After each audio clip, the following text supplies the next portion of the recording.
जय शिवराय सर्वांना. रामकृष्ण हरी. दादांनो, वहिनींनो, बहिणींनो, नमस्कार परत एकदा. श्री स्वामी समर्थ. आता उद्याची रक्षाबंधन, तर सगळ्या बहिणींना भावांना रक्षाबंधनच्या खूप खूप साऱ्या शुभेच्छा.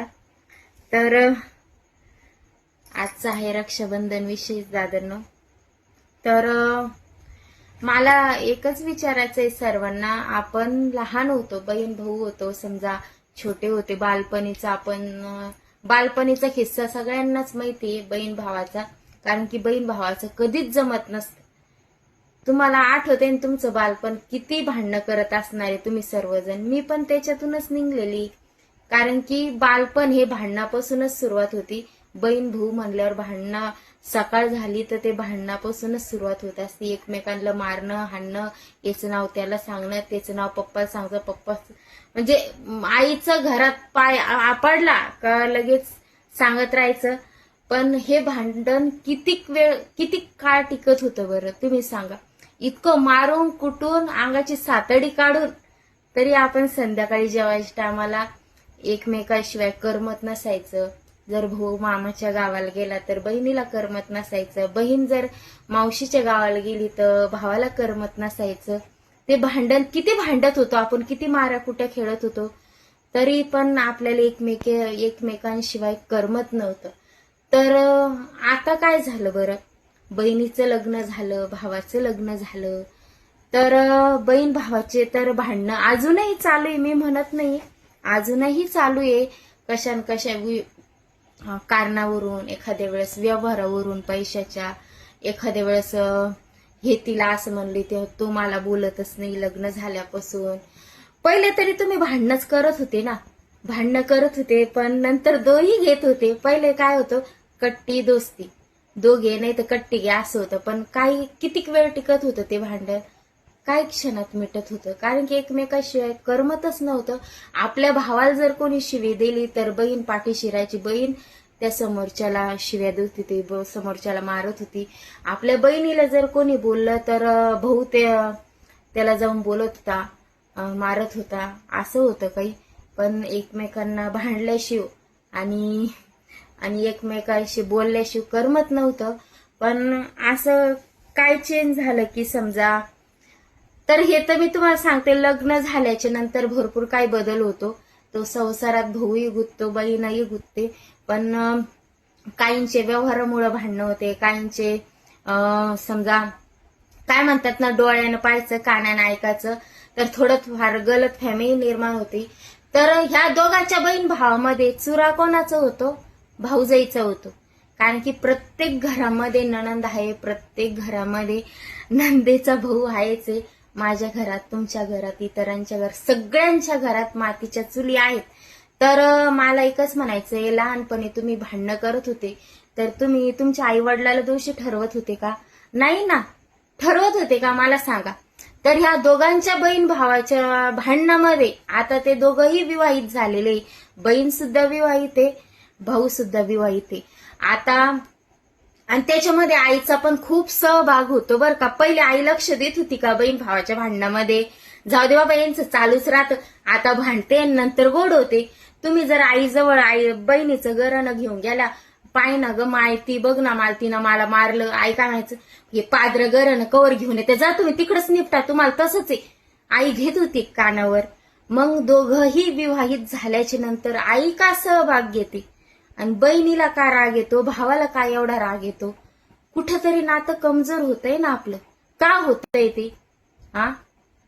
तुम्ही जास्त मोठे झाले का? तुम्ही संसारात गुंतले का? तुम्ही तर खरंच पहिल्यापेक्षा तर बिझी झाले ना. दोघंही बिझी झाले, बहीण संसारात बिझी आहे, भाऊ संसारात बिझी आहे. तर तुमच्या ह्या दोघांच्या भांडणामध्ये वाईट कोण होतं? भाऊजाई होते. काय दोष असेल त्या भाऊजाईचं मला सांगा तुम्ही. तुमच्या बहीण भावाचं भांडण आणि नणंद म्हणते भाऊजाई आल्यापासून हा शहाणा झाला. माय म्हणते अगं त्याला काय घेणं, ती आहे ना सांगणारी, कान भरणारी, त्याची बायको.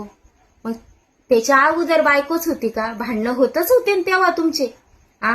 तुमच्यात काय गलत फॅमी होती बहीण भावामध्ये? तर तुम्ही समोरासमोर सॉल्व्ह करा. समोरासमोर तुम्ही काही परके नाते नाहीये ना. आता ह्या जगामध्ये कलियुग आहे हा.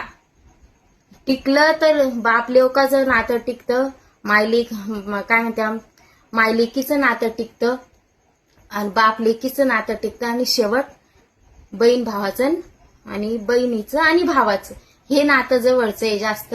पण जास्त तर तुम्हाला सांगते बहीण भावामध्ये प्रत्येक ठिकाणी दरार आलेली आहे. काय येईल ही, कशामुळे येईल तुम्हाला सांगू का, तुमच्यातली कमजोरी दोघं जण कोणासमोर तरी मांडताय.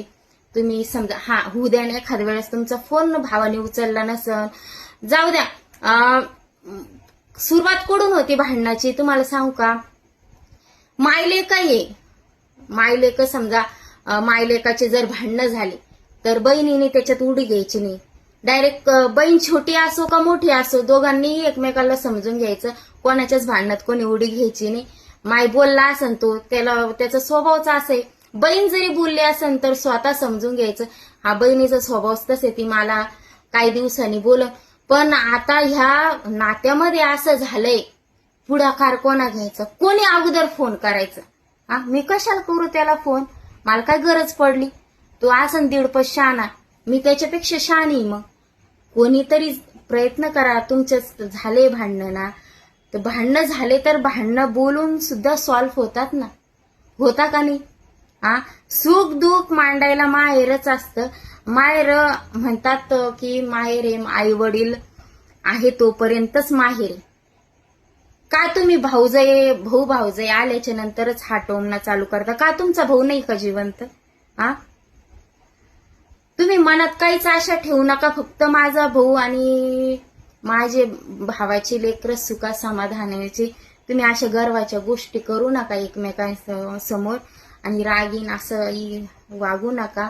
आणि इतरांजवळ तुम्ही माझ्या भावाचे भांडणं झाले दुसऱ्यासोबत तुलना नका करू. हिच्या भावाने असं घेतलं, तिच्या भाऊ इतका विचारतो. जे जास्त सांगतं ना त्याचं काहीच नसतं करत. पण तुम्हाला सांगते, माझा भाऊ चांगला आहे, भावानाही म्हणायचं माझी बहीण खरंच चांगली आहे, तर दुरावा मिटणारच ना. पण ते झालं तुमचा प्रश्न. पण भाऊजाईचं काय सहभाग राहतो. आई म्हणती त्याला बायको आली ना, तू कशाला विचारन बाई तुला. आणि ननंद म्हणती आता भाऊजाई आली, तो भाऊजाईच ऐकतो. पहिला नव्हता माझा भाऊ असा. ह्या दोघांच्या भांडणामध्ये भाऊजाई चुरा होती. या भांडणामध्ये घरगुती वाद होतात आणि भाऊ पण कुठंतरी नाराज असतो. भाऊ पण कधी मधी तो बायकोला टोमणे देतो. ही अवदसा आल्यापासून आहे ना खरंच खूप हे झालं. पहिले आमचे बहीण भावाचे भांडणही नव्हते. भाऊ नवरा सुद्धा बोलून दाखवतो बायकोला. कुठं चुकली अरे ती. ती पण तुमच्या सारखी, तुम्ही कशी नांदायला गेल्या दुसऱ्याच्या घरी, ती पण ना तुमच्या माहेरी आली ना, ती पण आई वडिलाला सोडून तुमच्या माहेरी आलेली तुमच्याच भावाची बायको येते. चुकलं तर हक्कानं बोला. पण असं आडवं बोलून असं हे करून कोणाचंच भलं होत नाही. कारण की नाते कुठंतरी कमजोर होतात. हे तर बहीण भावाचंय. मोठा भाऊ झाला लहाना भाऊ झाला तर यांच्यात पण कमी वाद नाहीये. तुरळक ठिकाणी जर समजदार आहे, त्याला ज्याच्या त्याच्या स्वभावाची जाणीव, याचा स्वभाव आहे तसा, पण तो मला तोंडावर काही शिवी सुद्धा देत नाही बरं का. अजून तर मी त्याच्या तोंडून शिवी ऐकली नाही माझ्याबद्दल. बस झालं ना. अजून इतका मान सन्मान जर भाऊ समोरचा देत असेल एकमेकांना, कुठंतरी तुम्हाला स्वभावाची जाण, तुम्ही लहानचे मोठे झाले ना, एकाच घरात झाले, एकाच कुटुंबातले तुम्ही, तर ती बाहेरून येते ती पोरगी नांदायला. तिला सगळ्यांचा स्वभाव माहित होतं, कोण कसं आहे, कोणाला आवड निवड, कोणाला कशाचा राग येतो, ती सगळा अभ्यास करून बसलेली असती. आणि तुम्ही लहानचे मोठे होता, एका ताटात खाता पिता खेळता कुदता भांडता, आनंदी होता, रडता पडता, सगळे आनंदाचे दुःखाचे सगळ्या क्षणाक्षणाचे तुम्ही आनंद घेतलेले. तिथून तरी तुम्हाला तुमच्या बहीण भावाचा स्वभाव तुम्हाला अजून ओळखता नाही आला म्हणजे काय म्हणावं लागणार आहे. जर समजा भांडणही झाले भावाचे, जर भावानी शब्दांनाही भावाला दुखवलं नाही, त्याच्यात तर प्रेम आहे ना. त्याच्यातच म्हणा माझ्या भावाचा स्वभाव आहे गड्या तसा तरकटी, पण मला 4 लोकात सुद्धा असं ऐकून आलं माझा भाऊ कोणाजवळ काहीतरी माझ्याबद्दल म्हणलाय का माझ्या तोंडावर शिवी दिली. असंच काहीतरी चांगले गुण शोधा ना तुम्ही त्याच्यामध्ये. काहीतरी चांगले गुण घ्या ना. बहिणीला जर 10 गुण जर तिचे वाईट दिसत असेल, भावाला जर हिचे 10 गुण वाईट दिसत असेल, बहिणीचे जर 10 गुण वाईट दिसत असेल भावाला, त्याच्यातला एक गुण तुम्ही शोधा ना चांगला. मग ते 10 जे निगेटिव्ह येत आहे तुमच्या नजरेसमोर, काहीतरी कुठंतरी फरक पडेल ना. अरे वा, काहीतरी ही गोष्ट चांगली आहे माझ्या बहिणीत, नाही गडे, ही गोष्ट माझ्या भावात चांगली आहे बरं का. त्याला येतो राग, पण तो मनाचा वाईट नाहीये. सोडून द्या विषय. अरे क्षणाचाही भरोसा नाहीये. मी आता तुमच्या सोबत संवाद साधते, बोलते, तुम्हाला सर्वांना सांगते बहीण भावाविषयी. चालता बोलता मरण आहे. मग कशाचा गर्व करायचा रे. आई वडिलांनी तुम्हाला तळ हाताच्या फोडासारखं जपले, आणि तुम्ही लहानशे मोठे एका घरात झाले. बहीण नांदायला गेली, भाऊ एका घरात आहे, भाऊ सुद्धा बांधावरून भांडतोय. का भांडायचं. आता जेवढा तुमचा जीव एकमेकात गुंततोय, भांडून सुद्धा तुम्ही 2 जण सुखी राहत नाही, 2-3 जण सुखी राहत नाही. कशावरून भांडणं झाले, काय झालं, कौनच बोलत नाही, कौनच त्याचा फोन येत नाही. तुमचं दिवसभरात तीच गोष्ट राहते. मग हेच तर प्रेम आहे ना. दुरावा कुठे, हेच प्रेम आहे. तुम्हाला वारंवार त्या गोष्टीची जाणीव करून देतो बुवा. कौन नसन फोन करत, तुम्ही त्याच गोष्टीत गुंतवलेले. मग कशाला टेन्शन घ्यायचं, आनंदी राहायचं. 2 शब्द चांगले बोलायचे, जास्त चिटकायचं नाही. फक्त 2च शब्द प्रेमानं बोलायचे. भाऊ तू चांगला आहे ना, मी पण बरी. संपला विषय. पुंगटगराने मांडायचे नाही. आणि मायलेकांमध्ये नंदीने सहभाग घ्यायचा नाही. आणि मायनाही बहीण भावाच्या भांडणामध्ये सहभाग करायचा नाही. कारण की दोन्हीही विवाहित आहे आता, आणि विवाहित असल्यामुळं सगळं टेन्शन आहे त्यांना. कोणते नाते जपायचे हेच त्यांच्या पुढे असतं.